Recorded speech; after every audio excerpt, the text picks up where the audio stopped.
ओम शांति। ओम शांति। ओम शांति। ओम शांति। ओम शांति। ओम शांति। आज 26 तारीख की बाबा की साकार वाणी है। मुख्य सार में बाबा कहते, मीठे बच्चे अपने कैरेक्टर सुधारने के लिए याद की यात्रा में रहना है। अपनी कैरेक्टर सुधारने के लिए याद की यात्रा में रहना है। बाप की याद ही तुम्हें सदा सौभाग्यशाली बनाएगी। बाप की याद ही तुम्हें सदा सौभाग्यशाली बनाएगी। बाबा ने कहा विशेष इस समय हमें क्या करना है, अपने कैरेक्टर सुधारने के लिए ध्यान रख देना है। तो कैरेक्टर सुधरेगा कैसे? बाबा की याद में रहने से। और हमारा भाग्य भी याद से ही जगेगा। जितना याद में रहेंगे तो कैरेक्टर सुधरता जाएगा। जब कैरेक्टर अच्छे होंगे तो जो भी कर्म करेंगे उससे हमारा भाग्य जमा होगा। प्रश्न है, अवस्था की परख किस समय होती है? अच्छी अवस्था किसकी कहेंगे? अवस्था की परख किस समय होती है? अच्छी अवस्था किसकी कहेंगे? किसी की भी अवस्था की परख किस समय होगी? अच्छी अवस्था किसको कहेंगे? दो बात बाबा ने कहा। एक तो अच्छी अवस्था किसे कहा जाएगा? अच्छी अवस्था यानी अच्छी स्थिति। एक होता है कि शारीरिक यानी सांसारिक स्थिति, पोजीशन, पद। दूसरा है कि आत्मा की स्थिति, है ना, आत्मा के अंदर की शक्ति की परख किस समय होती है? और अच्छी अवस्था, अच्छी स्थिति किसको कहेंगे? उत्तर, अवस्था की परख बीमारी के समय होती है। बीमारी में भी खुशी बनी रहे और खुश मिजाज चेहरे से सबको बाप की याद दिलाते रहो, यही है अच्छी अवस्था। स्थिति की परख कब होती है? जब हमारी कोई बीमारी होती है हमें, है ना, तो उस समय हमारी स्थिति की परख होती है। अगर बीमार है फिर भी खुशी है, खुश मिजाज चेहरा है, बाबा की याद में रहते हैं और दूसरे को भी बाबा की याद का वाइब्रेशन मिलता है उनसे, न कि बीमारी के दुख का, तो ये है अच्छी अवस्था। एक होता है बीमार होने पर बीमारी के दुख का महसूस खुद भी करना, औरों को भी वही महसूस, वही वाइब्रेशन फैलाना। दूसरा होता है कि बीमार हैं तो भी बाबा की याद में है ना, साक्षी होकर के आत्मा अवस्था में टिक करके खुश रह रहे हैं, तो दूसरे को भी बाबा की याद का वाइब्रेशन फैलेगा, मिलेगा। अगर खुद रोएंगे, उदास होंगे तो दूसरों को खुश मिजाज कैसे बनाएंगे? कुछ भी हो जाए क्या नहीं करना है? रोना नहीं है। कुछ भी हो जाए, है ना, बीमारी हो, तकलीफ हो, कुछ भी हो, रोना नहीं है ना। अंदर में धीरज, शांति जैसे गुण को धारण करना है। जितना हमारे अंदर ये सारे गुण है, माना हमारी अवस्था, स्थिति अच्छी है आत्मा की। अगर ये गुण नहीं है, माना स्थिति भी अच्छी नहीं कही जाएगी। तो हिम्मत रखनी है, रोना नहीं है बीमारी में भी। ओम शांति।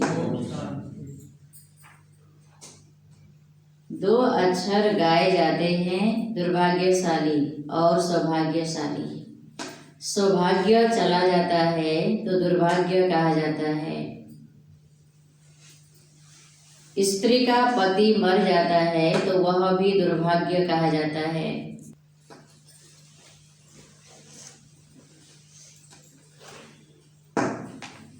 वहाँ दुख की बात नहीं, मृत्यु का नाम नहीं होता है, विधवा नाम ही नहीं होता।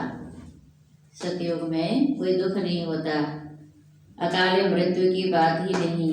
यहाँ तो अकाले मृत्यु होती है, विधवा होती है। सतयुग में ऐसा नहीं होता, दुख नहीं होता किसी प्रकार का। तो वहाँ सारे सौभाग्यशाली हैं, यहाँ तो दुर्भाग्यशाली हैं। विधवा को दुख होता है, रोती रहती है। भल साधु संत हैं, ऐसा नहीं कि उन्हें कोई दुख नहीं होता है। कोई पागल बन पड़ते हैं, बीमार रोगी भी होते हैं, यह है ही रोगी दुनिया, सतयुग है निरोगी दुनिया। तुम बच्चे समझते हो हम भारत को फिर से श्रीमत पर निरोगी बनाते हैं। बाबा की श्रीमत पर चल करके बाबा को याद करने से शतप्रधान बनते हैं तो फिर निरोगी बनते हैं। पूरा भारत पूरा विश्व शतप्रधान बन जाता है, जहाँ शतप्रधान स्थिति होने से कोई बीमारी दुख आदि नहीं होता। इस समय मनुष्य के कैरेक्टर्स बहुत खराब हैं। अब कैरेक्टर सुधारने की भी जरूर डिपार्टमेंट होगी। स्कूलों में भी स्टूडेंट्स का रजिस्टर रखा जाता है, एक तो पढ़ाई का रजिस्टर, दूसरा चाल चलन का। कैरेक्टर देखना है कि हम कोई भूल तो नहीं करते हैं। पहली बात तो बाप को याद करना है, उनसे ही तुम्हारा कैरेक्टर सुधरता है। बाबा के याद से हमारा कैरेक्टर सुधरता है। आयु भी बड़ी होती है एक की याद से। एक की याद में रहने से, मन बुद्धि को एक बाबा में एकाग्र करने से आयु भी बढ़ जाती है। क्योंकि इसमें भी कारण है, जितना योग में रहते हैं उतने हमारे संकल्प धीमे चलते हैं, है ना। और जितने संकल्प कम चलते हैं श्वास की गति भी कम होता है याद के समय में। जो जल्दी जल्दी है ना ऐसे ही अशांत रहते हैं तो कितना जल्दी जल्दी सांस भी लेते हैं। अशांति के समय क्या स्थिति होती है मनुष्य की, और शांत जब मन रहता है तो क्या स्थिति होती है। तो जितने शांत रहते हैं उतनी आयु बड़ी होती है। यह तो है ज्ञान रत्ना। याद को रत्ना नहीं कहा जाता। याद से तुम्हारे कैरेक्टर सुधरते हैं।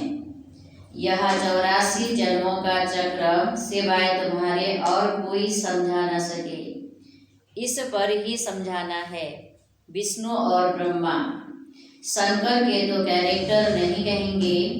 तुम बच्चे जानते हो ब्रह्मा और विष्णु का आपस में क्या कनेक्शन है। विष्णु के 2 रूप हैं, यह लक्ष्मी नारायण। वही फिर 84 जन्म लेते हैं। 84 जन्मों में आपे ही पूज्य और आपे ही पुजारी बनते हैं। प्रजापिता ब्रह्मा तो जरूर यहाँ ही चाहिए ना, साधारण तन चाहिए। 84 जन्मों में आपे ही पूज्य और आपे ही पुजारी बनते हैं। तो बाबा ने कहा शिव बाबा को, भगवान को साधारण तन चाहिए, बहुत करके इसमें मोचते हैं। साधारण अर्थात पुजारी है ना। पूज्य के तन में तो बाबा आते नहीं, वहाँ तो सभी लोग शतु प्रदान होते हैं। ब्रह्मा तो है ही पतित पावन पाप का रथ, जो सबको पति से पावन बनाने वाला है। उस शिव बाबा का रथ है ब्रह्मा बाबा। कहते भी हैं दूर देश का रहने वाला आया देश पर आए। पावन दुनिया बनाने वाला पतित पावन पाप पतित दुनिया में आया। पतित दुनिया में एक भी पावन नहीं हो सकता। अभी तो बच्चों ने समझा है कि 84 जन्म हम कैसे लेते हैं। कोई तो लेते होंगे ना, 84 लाख जन्म कहते हैं। 84 लाख योनियां तो मनुष्यों की होती नहीं, तो गायन है तो जरूर 84 जन्म कोई तो लेते होंगे। तो कौन लेते हैं 84 जन्म? लक्ष्मी नारायण है ना। लक्ष्मी नारायण की आत्मा 84 जन्म लेती है। फिर बाबा कहते हैं विस्तार में, मुख्य तो ही है, फिर विस्तार में बाबा समझाते हैं जो सतयुग में स्वरूप में आती है आत्माएं।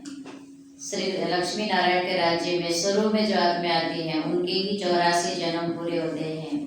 84 जन्म तो सभी नहीं लेंगे ना, एक साथ सब थोड़े ही आएंगे परम धाम से। इस धरती में सतयुग में सब आत्माएं एक साथ तो आएंगी नहीं और शरीर छोड़ेंगी। भगवानुवाच भी है कि तुम अपने जन्मों को नहीं जानते हो, भगवान ही बैठ समझाते हैं। तुम आत्माएं 84 जन्म लेती हो। यह 84 की कहानी बाप तुम बच्चों को बैठ सुनाते हैं। यह भी एक पढ़ाई है। 84 का चक्र को जानना बहुत सहज है। दूसरे धर्म वाले इन बातों को समझेंगे नहीं। 84 जन्म की राज को दूसरे धर्म वाले जानेंगे नहीं। तुम्हारे में भी कोई सभी 84 जन्म नहीं लेते हैं। सभी के 84 जन्म हो तो सब इकट्ठे आ जाएं, यह भी नहीं होता है। सारा मदार पढ़ाई और याद पर है। उसमें भी नंबर 1 है। क्या है? क्या लगता है? पढ़ाई और याद में नंबर 1 क्या है? याद है। डिफिकल्ट सब्जेक्ट पर जास्ती मार्क्स मिलती है, उनका प्रभाव भी होता है। उत्तम, मध्यम, कनिष्ठ सब्जेक्ट होती है ना, लौकिक पढ़ाई में भी उत्तम, मध्यम, कनिष्ठ विषय होते हैं ना, अलग अलग विषय। वैसे बाबा कहते हैं ज्ञान, योग, धारणा और सेवा 4 विषय में सबसे मेन और कठिन है योग का सब्जेक्ट। इनमें है 2 मुख्य। बाप कहते हैं मुझे याद करो तो संपूर्ण निर्विकारी बन जाएंगे और फिर विजय माला में पिरो जाएंगे। यह है रेस। पहले तो खुद को देखना है कि मैं कहाँ तक धारणा करता हूँ। कौन सी धारणा? ज्ञान की धारणा कहाँ तक करता हूँ। ज्ञान को धारण करने का अर्थ है ज्ञान को प्रैक्टिकल जीवन में लाना, वैसा ही जीवन बनाना जैसे ज्ञान बाबा दे रहे हैं, जो समझ हमें मिल रही है। नहीं तो क्या होता है, ज्ञान तो सुनते हैं, अच्छा भी कहते हैं, लेकिन करना होगा तो क्या कहेंगे? हाँ, मुश्किल है, हमारे लिए नहीं है, अभी समय नहीं आया है। तो ये क्या धारणा की निशानी है? क्या धारणा करना माना प्रैक्टिकल में, हर कर्मों में, है ना, ज्ञान को उतारना। कितना याद करता हूँ, धारणा कितना करता हूँ, याद कितना करता हूँ, मेरे कैरेक्टर्स कैसे हैं, मेरा चलन कैसा है। मुख्य बात आज बाबा यही समझा रहे हैं, कैरेक्टर सुधारना है, कैरेक्टर को चेक करना है कैसा है मेरा। अगर मेरे में ही रोने की आदत है तो दूसरे को खुश मिजाज कैसे बना सकता हूँ? रोने की आदत है तो दूसरे को खुश मिजाज कैसे बना सकता हूँ? कल ही बाबा ने कहा था जो ज्ञान को अच्छी तरह समझे हुए हैं वो बच्चे कभी नाराज नहीं होते। ज्ञान के हर राज को जानने वाले नाराज नहीं होते। आज बाबा क्या कह रहे हैं, अगर अच्छी स्थिति है, ज्ञान की धारणा की हुई है, योग में रहते हैं, तो फिर स्थिति अच्छी होगी। अच्छी स्थिति की निशानी है कि वह किसी हालत में रो नहीं सकते। बाबा कहते हैं अब बच्चों को तो क्या करना है, खुशी बांटनी है। अगर खुद ही हम रोते रहते हैं तो खुशी कैसे बांटेंगे? फिर कहेंगे कि क्या करें, बाकी ऐसी है, बीमारी है, मुझको ये बीमारी है, तो मुनाफा है। तो सारी दुनिया में बीमारी है, केवल हमको थोड़ी है ना। बीमारी में, कोई दुख में तो दुनिया भी रोती है, अभी रोए, उनमें और हमारे में हमारी स्थिति में उनकी स्थिति में फर्क नहीं रहा। तो बाबा ने कहा आप सबको खुशी का दान देने वाले खुद रोएंगे, खुशी कैसे बांटेंगे? खुश मिजाज खुद नहीं है, दूसरे को कैसे बनाएंगे? बाबा कहते हैं जो रोते हैं सुख होते हैं। कोई भी बात आए, है ना, ज्ञान को और ज्ञान को समझ चिंतन करके बाबा को याद करके खुश रहना है। रोए सो बाबा को भूले, रोए माना ज्ञान को भूले, है ना। तो जब बाबा को भूल गए माना कमाई क्या हो गई, खत्म हो जाएगी। कुछ भी हो जाए लेकिन रोने की दरकार नहीं है। बीमारी में भी खुशी से इतना तो कह सकते हो, अपने को आत्मा समझ बाप को याद करो। बीमारी में ही अवस्था की परख होती है। बाबा के बच्चे, ब्राह्मण बच्चे, है ना, बाबा कहते हैं जब बीमार होते हैं उनकी अवस्था उसी समय पता चलता है। तकलीफ में थोड़ा गुड़कने की आवाज भर निकलती है, परंतु अपने को आत्मा समझ बाप को याद करना है। बाप ने पैगाम दिया है, पैगंबर मैसेंजर एक शिव बाबा है, दूसरा कोई है नहीं। बाकी जो भी सुनाते हैं सारी भक्ति मार्ग की बातें हैं। इस दुनिया की जो भी चीजें हैं सब विनाशी हैं। अभी तुमको वहां ले जाते हैं जहां टूट फूट नहीं। वहां तो चीजें ही ऐसी अच्छी बनेंगी जो टूटने का नाम ही नहीं होगा। यहाँ साइंस से कितनी चीजें बनती हैं, वहां भी तो साइंस जरूर होगी, क्योंकि तुम्हारे लिए बहुत सुख चाहिए। साइंस बाबा कहते यहाँ है सुख के लिए है तो वहाँ भी होगा सुख के लिए, है ना। वहाँ और ही पवित्र शुद्ध रिफाइन आत्माएं हैं, तो रिफाइन जो साइंस हो रही है उन्हीं आत्माओं की, सतियों की सतगुणी आत्माओं के काम आएंगे। तो वहाँ कोई टूटने फूटने वाली चीजें भी नहीं होंगी। तो सतो प्रधान दुनिया, जब हम आत्माएं अपने कैरेक्टर को सतो प्रधान बनाएंगे तभी सतो प्रधान दुनिया बनेगी। बाप कहते हैं तुम बच्चों को कुछ भी पता नहीं था, भक्ति मार्ग कब शुरू हुआ, कितना तुमने दुख देखा, यह सब बातें अभी तुम्हारी बुद्धि में है। देवताओं को कहा ही जाता है सर्वगुण संपन्न, फिर वह कलाएं कैसे कम हुई, अभी तो कोई कला नहीं रही है। चंद्रमा की भी धीरे धीरे कला कम होती है ना, तो आत्माएं भी स्वर कला संपूर्ण थी, अभी कोई भी कला नहीं रही है। तुम जानते हो कि यह दुनिया भी पहले नई है, तो वहाँ हर चीज सतो प्रधान फर्स्ट क्लास होती है, फिर पुरानी होते कलाएं कम होती जाती हैं। सर्वगुण संपन्न यह लक्ष्मी नारायण है ना। अभी बाप तुमको सच्ची सच्ची सत्य नारायण की कथा सुना रहे हैं। अभी है रात, फिर दिन होता है। भक्ति में भी कथाएं सुनाते हैं, है ना, उसमें कोई सार नहीं है। बाबा अभी हमें सच्ची कथा सुना रहे हैं। तुम संपूर्ण बनते हो तो तुम्हारे लिए सृष्टि भी ऐसी ही चाहिए। 5 तत्व भी सतो प्रधान सर्वकला संपूर्ण बन जाते हैं, इसलिए शरीर भी तुम्हारे नेचुरल ब्यूटीफुल होते हैं, सतो प्रधान होते हैं। यह सारी दुनिया सर्वकला संपूर्ण बन जाती है। अभी तो कोई कला नहीं है। जो भी बड़े से बड़े लोग हैं अथवा महात्मा आदि हैं, यह बाप की नॉलेज उनकी तकदीर में ही नहीं है। उन्हों को अपना ही घमंड है, हम जो जानते हैं वही सत्य है, ये घमंड उनको है। बाबा ने कितनी बड़ी बात कही, उनकी तकदीर में ये बात ज्ञान है ही नहीं। बहुत करके हैं ही गरीबों की तकदीर में। कोई कहते हैं इतना ऊंच बाप है, उनको तो कोई बड़े राजा अथवा पवित्र ऋषि आदि के तन में आना चाहिए।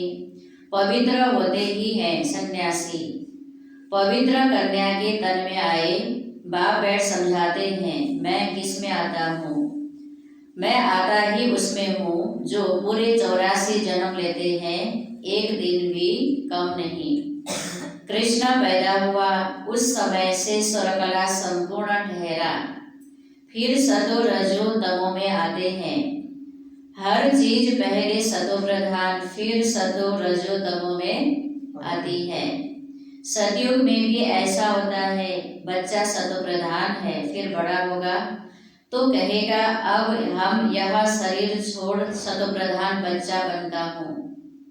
तो बच्चों को इतना नशा नहीं है। ज्ञान अलग बात है, ज्ञान होना दूसरा है, ज्ञान का नशा। अपने को चेक करना है, मुझे नशा कितना है सत्य ज्ञान का। ज्ञान है कि हम बाबा के बच्चे हैं, बाबा आया है नई दुनिया की स्थापना करने। और दूसरा इसका नशा, नशा अर्थात खुशी, निरंतर स्मृति, है ना, कितना रहता है। मतलब वो चीज तो है, उस चीज की वैल्यू हमें अंदर महसूस है कि नहीं है ना। अगर उस चीज की वैल्यू अगर हमें पता नहीं होगा तो महसूस नहीं होगा तो नशा नहीं चढ़ेगा। कई बार अच्छी चीज होती हुई, ओरिजिनल चीज होती हुई अगर हमको पहचान नहीं होगा तो हमें उस चीज का वैल्यू पता चलेगा नहीं। ऐसे ही नशा चाहिए। ज्ञान तो है, बाबा के बने तो भी हैं, लेकिन नशा होना चाहिए। नशा नहीं होगा तो माया के विघ्नों का सामना या मित्र संबंधी, क्योंकि ज्ञान में आने से तो मित्र संबंधी भी क्या करते हैं, थोड़ा विरोध करते हैं ना, उसका सामना नहीं कर पाएंगे। नशा होगा तो ही माया के विघ्न का भी सामना कर सकेंगे। या कोई मित्र संबंधी है ना, ज्ञान को लेकर के कोई भी अगर विरोध करे, है कि नहीं आपकी, क्योंकि ज्ञान में चलने से तो बहुत कुछ आप परिवर्तन लाते हैं अपने जीवन में। तो फिर उन लोगों को थोड़ा समझ में नहीं आती, वो बात अटपटा लगता है तो आपका विरोध करते हैं, तो आपको फिर वो चीज़ बर्दाश्त नहीं होता। अगर नशा है तो कोई फर्क नहीं पड़ेगा, कोई कुछ भी करेगा ही, परंतु अगर ज्ञान का नशा नहीं होगा तो फिर फर्क पड़ेगा। खुशी का पारा नहीं चढ़ता है, जो अच्छी मेहनत करते हैं खुशी का पारा चढ़ता रहता है, शकल भी खुशनुमा रहती है, आगे चल तुमको साक्षात्कार होते रहेंगे। जैसे घर के नजदीक आकर पहुंचते हैं तो फिर घर बार मकान आदि याद आता है ना, यह भी ऐसे है। बाबा कहते जब सतयुग नजदीक आएगा तो तुम्हें साक्षात्कार सतयुग के होते रहेंगे। पुरुषार्थ करते करते तुम्हारी प्रारब्ध जब नजदीक होगी तो फिर बहुत साक्षात्कार होते रहेंगे, खुशी में रहेंगे। जो नापास होते हैं तो शर्म के मारे डूब मरते हैं, तुमको भी बाबा बता देते हैं, फिर बहुत पछताना पड़ेगा। अपने भविष्य का साक्षात्कार करेंगे, हम क्या बनेंगे, बाबा दिखलाएंगे यह विकर्मा आदि किए हैं। भविष्य का साक्षात्कार होगा। ऐसे भी कहते हैं जीवन में जब लास्ट समय आता है शरीर छोड़ने का तो हरेक को अपने कर्मों का याद आता है, कर्म जो भूल किए हैं, जो भी दोष है सब याद आता है। अभी तो सृष्टि का ही अंत समय आ रहा है तो सबको क्या होगा, और ब्राह्मण बच्चों का भी अब पुरुषार्थ करने का समय पूरा हो रहा है तो हरेक का अपना अपना कर्म याद आएगा। इसलिए बाबा कहते हैं अभी हमें सचेत करते हैं ऐसा कोई कर्म न करो जो अंत में याद आए और दिल खाता रहे, पश्चाताप करना पड़े।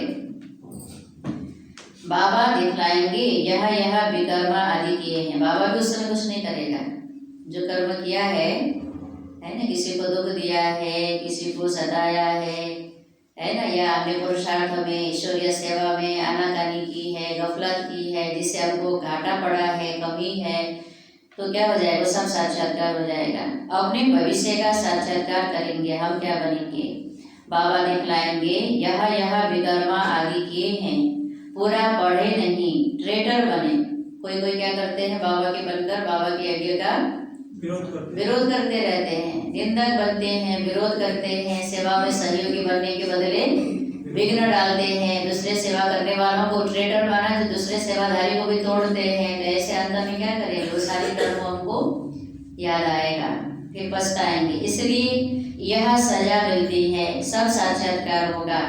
बिगड़ साक्षात्कार सजा कैसे देंगे, कोर्ट में भी बताते हैं तुमने यह किया है, उसकी सजा है। जब तक कर्मातीत अवस्था हो जाए तब तक कुछ न कुछ निशानी रहेगी।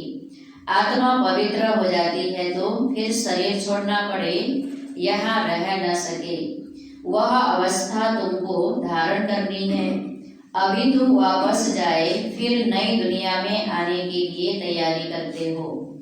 तुम्हारा पुरुषार्थ ही यह है कि हम जल्दी जल्दी जाएं, फिर जल्दी जल्दी आएं। कहाँ जाना है, पुरुषार्थ पूरा करके जल्दी सतयुग में जाएं, फिर ना परम धाम जाए, फिर सतयुग में आए।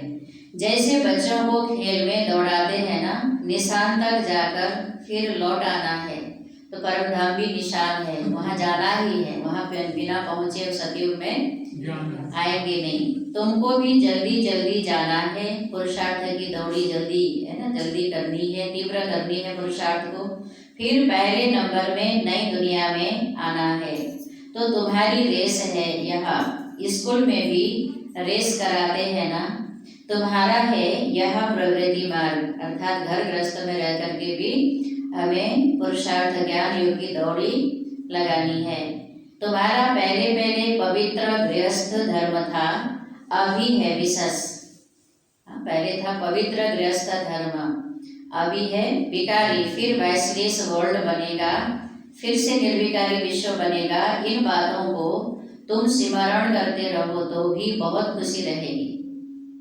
अभी विकारी दुनिया, फिर होगी निर्विकारी दुनिया, है ना। हम भी पवित्र गृहस्थ में रहेंगे, ये सब स्मरण करें, मनन करें तो खुशी रहेगी, है ना। याद ही नहीं करेंगे तो खुशी कहाँ रहेगी, है ना। या सांसारिक बातों में, देह से संबंधित बातों में ही हम ज़्यादा रमते रहेंगे तो फिर ज्ञान की धारणा की जो खुशी होनी चाहिए वो अनुभव भी नहीं होगा।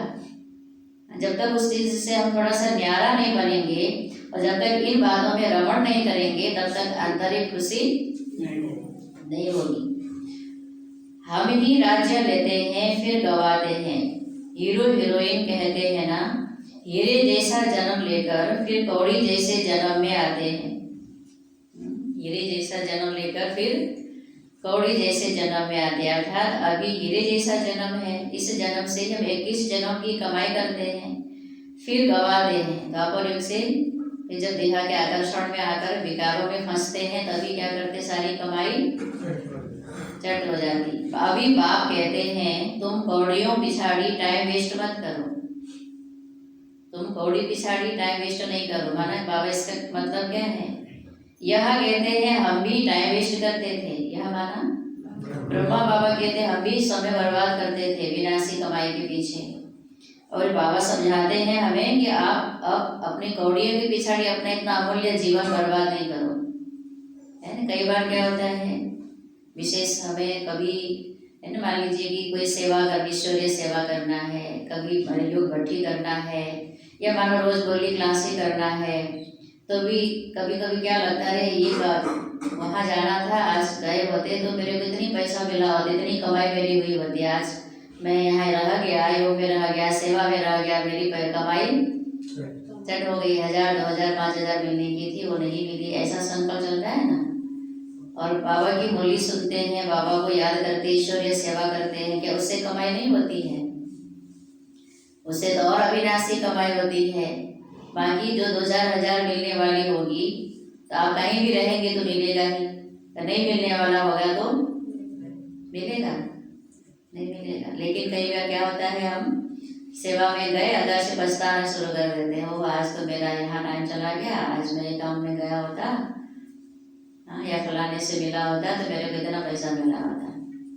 तो ईश्वरीय पढ़ाई, ईश्वरीय कमाई को छोड़कर कौड़ी की पिछाड़ी नहीं जाना है। सेवा मिले तो भी समझ से कमाई का चांस है, तपस्या योग करने का समय कभी प्रोग्राम मिलता है तो टाइम निकालना चाहिए, वो भी कमाई है। हम ईश्वरीय ज्ञान सुनते हैं, ये भी कमाई है ना। अगर इसमें हमें उसके से धंधे से या किसी चीज से टाइम निकालना पड़े तो निकाल के करना है, कभी ऐसा संकल्प नहीं करना है कि हमारा घाटा हो गया, है कि नहीं। अगर नहीं मिलना होगा तो आप कितना भी ज्ञान योग छोड़ के आप बैठो कमाई करने के लिए तो भी कमाई नहीं होगा, होना होगा तो ईश्वरीय सेवा के लिए हमने टाइम निकाला, थोड़ा सा योग के लिए निकाला, तो क्या हमारा घाटा हो जाएगा। ये सोच महसूस करने की बात है, होगा क्या आज ये मेरा काम नहीं हो पाया, वहाँ जाएंगे तो मेरा ही काम नहीं होगा, वहाँ नहीं जा सकते आज, है ना। कोई सेवा में कभी बुलाया, सेंटर से बुलावा आया, लेकिन मेरा ये काम है या जितना मिलने वाला है, तो ऐसा नहीं। बाबा की सेवा करेंगे तो मिलेगा ही। कई बार हम धन से सेवा करते हैं तो कहाँ ना कहाँ से बाबा धन भी दिला देता है ना। अगर हमारे पास इतने नहीं है फिर भी बाबा की सेवा के लिए जरूरत है और हमने दे दिया, सेवा में लगा दिया, तो कहीं ना कहीं से कहीं फंसा हुआ, कहीं ऐसा हुआ धन भी मिल जाता है। कई बाबा के बच्चों का ऐसा अनुभव भी है। तो बाबा ने क्या कहा, केवल कौड़ी माना बिना से धन के पीछे टाइम वेस्ट नहीं करो। ब्रह्मा बाबा कहते हैं हम भी टाइम वेस्ट करते थे, तो हमको भी कहा अब तो तुम मेरा बनकर ये रूहानी धंधा करो। तो झट सब कुछ छोड़ दिया, पैसे कोई फेंक तो नहीं देंगे, सब छोड़ दिया, कोई काम का नहीं, लेकिन फेंक तो नहीं देंगे। जो अपने हिस्से में था वो क्या किया, बाबा के कार्य में लगा दिया। पैसे तो काम में आते हैं, पैसा बिना कोई मकान आदि थोड़ी ही मिल सकता। आगे चल बड़े बड़े धनवान आएंगे, तुमको मदद देते रहेंगे। एक दिन तुमको बड़े बड़े कॉलेज यूनिवर्सिटी में भी जाकर भाषण करना होगा कि यह सृष्टि का चक्र कैसे फिरता है। हिस्ट्री रिपीट होती है आदि से अंत तक, गोल्डन एज से आयरन एज तक सृष्टि की हिस्ट्री ज्योग्राफी हम बता सकते हैं। कैरेक्टर्स के ऊपर तो तुम बहुत समझा सकते हो। इन लक्ष्मी नारायण की महिमा करो। भारत कितना पावन था, दैवी कैरेक्टर्स थे, अभी तो विशेष कैरेक्टर्स हैं, विशेष विकारी आसुरी कैरेक्टर है। जरूर फिर चक्र रिपीट होगा, फिर से भारत पावन होगा और दैवी कैरेक्टर वाले देवी देवताओं का राज होगा। हम वर्ल्ड की हिस्ट्री ज्योग्राफी सुना सकते हैं, वहाँ जाना भी अच्छे को चाहिए। जैसे थियोसॉफिकल सोसाइटी है, वहाँ तो भाषण करो। कृष्ण तो देवता था, सतयुग में था, पहले पहले हैं श्री कृष्ण जो फिर नारायण बनते हैं। हम आपको श्री कृष्ण की 84 जन्मों की कहानी सुनाएं जो और कोई सुना ना सके। यह टॉपिक कितनी बड़ी है, होशियार को भाषण करना चाहिए। अभी तुम्हारे दिल में आता है हम विश्व के मालिक बनेंगे, कितनी खुशी होनी चाहिए। अंदर बैठ यह जाप जपो, फिर तुमको इस दुनिया में कुछ भासेगा नहीं। ज्ञान का सिमरन चलेगा अंदर में, खुशी रहेगी तो दुनिया का कोई भी चीज अच्छा नहीं लगेगा। जिसमें कुछ है भी नहीं, कुछ रस, फिर भी क्या करते, मन आकर्षित होता है। 63 जन्मों का संस्कार है ना, दुनिया की चीजों में भटकने का। यहाँ तुम आते ही हो विश्व का मालिक बनने, परम पिता परमात्मा द्वारा। विश्व तो इस दुनिया को ही कहा जाता है। ब्रह्मलोक व सूक्ष्म वतन को विश्व नहीं कहेंगे। बाप कहते हैं मैं विश्व का मालिक नहीं बनता हूँ, इस विश्व का मालिक तुम बच्चों को बनाता हूँ। कितनी गुह्य बातें हैं, तुमको विश्व का मालिक बनाता हूँ, फिर तुम माया के दास बन जाते हो। यहाँ जब सामने योग में बिठाते हो तो भी याद दिलानी है, आत्मा अभिमानी हो बैठो। कैसे बैठना है, किसको याद दिलाना है, पहले खुद को याद दिलाना है। बाप को याद करो, आत्मा अभिमानी होकर बैठे। यानी आत्मा अभिमानी होना अर्थात महसूस कर होना कि मैं आत्मा हूँ, है ना। ये महसूस करेंगे तभी बाबा की याद रहेगी। 5 मिनट बाद फिर बोलो। तुम्हारे योग की प्रोग्राम चलते हैं ना, बहुतों की बुद्धि बाहर चली जाती है, इसलिए 5-10 मिनट बाद फिर सावधान करना चाहिए। जब भाषण करते हैं, भाषण करने वाले बच्चों को, ज्ञान समझाने वाले बच्चों को भी बाबा कह रहे हैं कि कोई जिसको सुनाते हो 5-10 मिनट में उनको सावधान कर देना चाहिए, क्योंकि बुद्धि बीच बीच में बाहर चली जाती है। अपने को आत्मा समझ बैठे हो, बैठे हैं। बाबा पूछ रहे हैं किससे, हम बच्चों से, और बच्चों को सिखा भी रहे हैं। आप इसको समझाते हो तो ऐसे ही उनको भी याद दिलाओ। आत्मा समझ बैठे हो, बाप को याद करते हो तो खुद का भी अटेंशन रहेगा। दूसरे को पूछेंगे तो खुद का भी अटेंशन रहेगा। बाबा ये सब युक्तियां बतलाते हैं, घड़ी घड़ी सावधान करो, अपने को आत्मा समझ। शिव बाबा की याद में बैठे हो तो जिनका बुद्धि योग भटकता होगा वह खड़े हो जाएंगे। हाँ, जब बीच में पूछेंगे, पूछने से फिर अपना अटेंशन देंगे अपने पर, फिर खड़े होंगे, माना बुद्धि थोड़ी एकाग्र होगी बाबा में। घड़ी घड़ी याद दिलाना चाहिए। बाबा की याद से ही तुम उस पार चले जाएंगे, बाबा की याद से उस पार चले जाएंगे। और याद ही नहीं रहेगी तो यहीं रहेंगे। जब बुद्धि से भी यहीं रहेंगे, बुद्धि भी नहीं जाएगी तो अनुभव भी यहीं का होगा, वहाँ का कैसे होगा। हम चाहते हैं वहाँ का अनुभव करना और रहते हैं बुद्धि से कहाँ, देह में, इस दुनिया में, कैसे वहाँ का अनुभव करेंगे। गाते भी हैं खिवैया नैया मेरी पार लगाओ, परंतु अर्थ को नहीं जानते। मुक्ति धाम में जाने के लिए आधा कल्प भक्ति की है। अब आप कहते हैं मुझे याद करो तो मुक्ति धाम में चले जाएंगे। तुम बैठते ही हो पाप कटने लिए, तो फिर पाप थोड़े ही करने चाहिए, नहीं तो फिर पाप रह जाएंगे। भक्ति भी करते हैं, चाहे बाबा को याद करते हैं पाप काटने के लिए, फिर पाप थोड़े ही करने चाहिए। लेकिन भक्ति में मनुष्यों को अपने कर्मों पर ध्यान नहीं है। कितना भी पूजा पाठ करने वाला होगा, रोज मंदिर जाने वाला होगा, लेकिन वो मुख से बाहर रास्ते में कोई कुछ अगर हो गया तो क्या बोले करेगा, तुरंत लड़ बैठेगा, मुख से गाली निकालेगा। ज्ञानी बच्चे ऐसा कर सकते हैं? कर्मों पर ध्यान है। कर्म माना क्या है, बोल है ना, हमारे बोल कैसे हो, हमारी दृष्टि देखना भी एक कर्म है, दृष्टि कैसे हो, है ना, और हमारा व्यवहार कैसा हो, किसी को दुख नहीं देना, किसी का बुरा नहीं सोचना, सोचना भी नहीं है। तो बाबा कहते भक्ति मार्ग में कर्मों पर ध्यान नहीं देते हैं ना, हमें अपने कर्मों पर ध्यान देना है, नहीं तो पाप रह जाएंगे। है ना, आए ही हैं पाप काटने। अगर पाप कर्म करते रहेंगे, हमसे होता रहेगा तो पाप रह जाएंगे ना, फिर सजा खानी पड़ेगी। नंबर 1 यह पुरुषार्थ है, अपने को आत्मा समझ पाप को याद करो।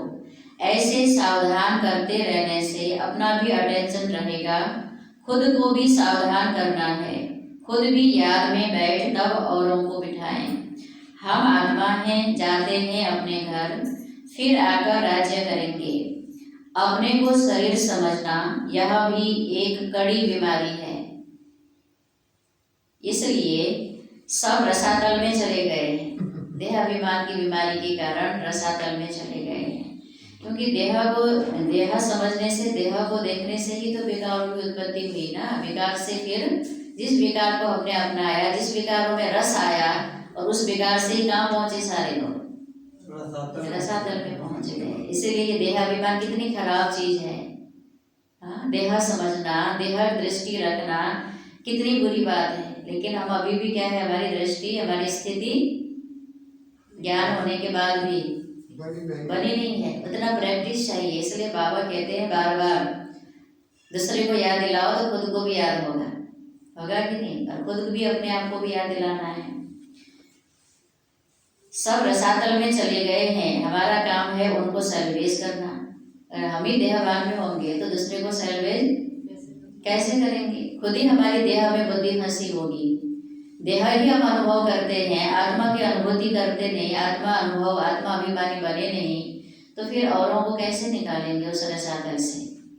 बाबा इतना गहरी बात बता रहे हैं। तो हम सभी बच्चों को देहाभिमान से निकालना है, क्योंकि उसी से ही रसातल में चले गए हैं। बाबा ने कहा बहुत कड़ी बीमारी है, देहाभिमान की है। भी 63 जन्मों की कड़ी बीमारी, पुरानी बीमारी है ना। एक जन्म में उसको निकालना है। कैसे निकलेगा?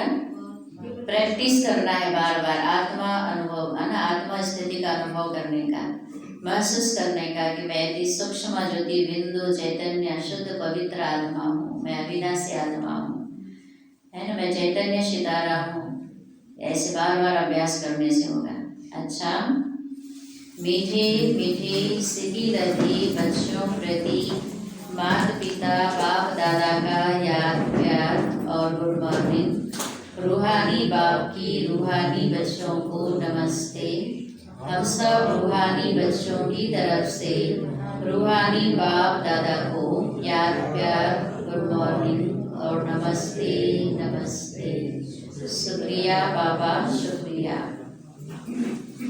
धारणा के लिए मुख्य सार है, पहली पॉइंट, अपना टाइम रूहानी धंधे में सफल करना है, हीरे जैसा जीवन बनाना है। कौड़ी की पिछाड़ी नहीं समय बर्बाद करना है सारा। क्या करनी है? अपना रूहानी धंधे में समय सफल करना है, हीरे जैसा जीवन बनाना है। जितना हम समय सफल करेंगे तभी हमारा जीवन हीरे जैसा बनेगा। अगर विनाशी धन के पीछे ही हम लगे रहेंगे तो हीरे जैसा जीवन नहीं बनेगा। अपने को सावधान करते रहना है, शरीर समझने की कड़ी बीमारी से बचने का पुरुषार्थ करना है। दूसरी पॉइंट, कभी भी माया का दास नहीं बनना है। माया का दास बनना अर्थात काम, क्रोध, लोभ, मोह, अहंकार, ईर्ष्या, द्वेष, ये सभी आलस्य, अलबेलापन सब क्या है? माया के भिन्न भिन्न रूप है। कोई मोटे, कोई सूक्ष्म रूप है। इन सब रूपों के दास नहीं बनना, अर्थात वैसा स्वरूप कामी, क्रोधी, लोभी, है ना, मोह वाला, अहंकारी या आलसी, ऐसा नहीं बनना है। ये आना माना ही माया का दास होना। अंदर में बैठ जाप करना है, जाप जपना है। कौन सा? बाबा ने भक्ति मार्ग के सब जाप तो छुड़ा दिए, लेकिन बाबा ने कहा एक जाप जपना है कि हम आत्मा हैं। खुशी रहे हम बेगर से प्रिंस बन रहे हैं। खुशी रहे हम बेगर से प्रिंस बन रहे हैं। जब इतना इसको जपेंगे तभी खुशी रहेगी। एक तो हम आत्मा हैं, दूसरा हम आत्मा बेगर से प्रिंस बन रहे हैं। बाबा का वरदान है आज का, 22 की शक्ति द्वारा, 22 यानी निर्विकारीपन की शक्ति द्वारा सूक्ष्म वतन व तीनों लोगों का अनुभव करने वाले श्रेष्ठ भाग्यवान भव। स्पष्टीकरण, जिन बच्चों के पास वाइसलेस की शक्ति है, बुद्धि योग बिल्कुल रिफाइंड है, ऐसे भाग्यवान बच्चे सहज ही तीनों लोगों का सैर कर सकते हैं। बुद्धि पर किसी विकार का प्रभाव नहीं, वाइसलेस निर्विकारीपन की स्थिति है ना है, और वह शक्ति है, पवित्रता की शक्ति है, बुद्धि बिल्कुल रिफाइंड है। वही बच्चे सूक्ष्म वतन का अनुभव कर सकते हैं, या तीनों लोगों का अनुभव भी वही कर सकते हैं। सूक्ष्म वतन तक अपने संकल्प पहुंचाने के लिए सर्व संबंधों के सार वाली महीन याद चाहिए। सर्व संबंध बाबा से हो, सर्व संबंधों के सार वाली महीन याद हो, है ना। अगर क्योंकि बाबा से सर्व संबंध नहीं होगा तो बाबा ने कहा है ना, लौकिक में कोई ना कोई संबंध के तरफ महीन याद रहेगा, सूक्ष्म में उनके तरफ खिंचाव रहेगा, तो फिर सूक्ष्म वतन तक हमारे संकल्प पहुंचेगा नहीं। जहाँ कोई ना कोई देह के संबंध खींच रहे हैं, है ना, उस अनुभव हो रहा है देह के संबंध का, तो सूक्ष्म वतन का अनुभव नहीं कर सकते। इसके लिए सर्व संबंधों का प्यार का अनुभव करना है तो बाबा से सर्व संबंध जोड़ना है, सर्व संबंध से बाबा को याद करना है, तभी हम अनेक देह के संबंधों की उससे, है ना, याद से निकल सकते हैं। और जब उस याद से निकलेंगे तभी हम सूक्ष्म वतन तक पहुंच सकेंगे संकल्प द्वारा। यही सबसे पावरफुल तार है, सर्व संबंधों की याद पावरफुल तार है। इसके बीच में माया इंटरफियर नहीं कर सकती है।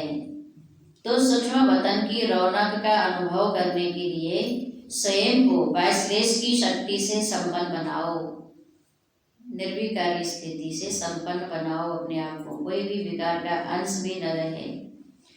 स्लोगन, किसी व्यक्ति वस्तु व वैभव के प्रति आकर्षित होना ही, किसी व्यक्ति वस्तु व वैभव के प्रति आकर्षित होना ही कंपेनियन बाप को संकल्प से तलाक देना है।